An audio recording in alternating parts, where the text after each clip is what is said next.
What is going on, everyone? Welcome to another video from Featured Tech. In this video, I'm going to be showing you how to remove your PlayStation 5's faceplates. Now, before we get deep into the video, make sure to subscribe for more awesome videos like this.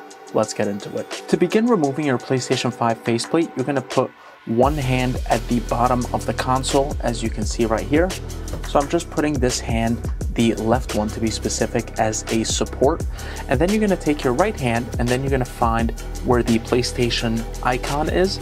And then you're going to start pulling. And as you're pulling, make sure that you are pushing to the left. So you're going to need to put a little bit of force into it, but not too much, obviously, that you would break your PlayStation 5. So we're going to begin pulling right now and pushing.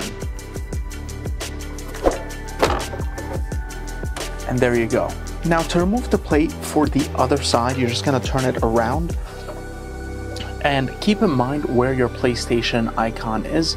So we're just going to turn it around and exactly the same area where you had your PlayStation icon, which would be right here. You're going to do the same exact thing. You can use one hand as your support at the bottom, and you're going to pull it. As you're pulling, you're going to push to the left. So now let's do that.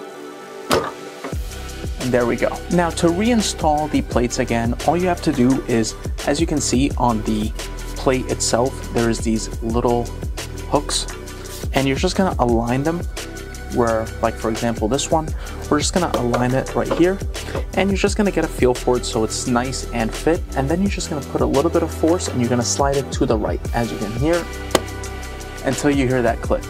Now I'm going to turn it around and I'm going to do the same thing with the other side. I'm going to take my faceplate, align it with the openings for these hooks on the other side, and I'm going to slide them in, not all the way, but I'm just going to slide them in, and then when I'm ready, I'm going to use a little bit of force and then use my left hand and push it to the right like this until you hear the click. So this was my video on how to remove and reinstall your PlayStation 5's faceplates. Hope this video was helpful. If it was, make sure to like and subscribe, and if any comments or questions, leave them down below. Hope you have a great day. Take care.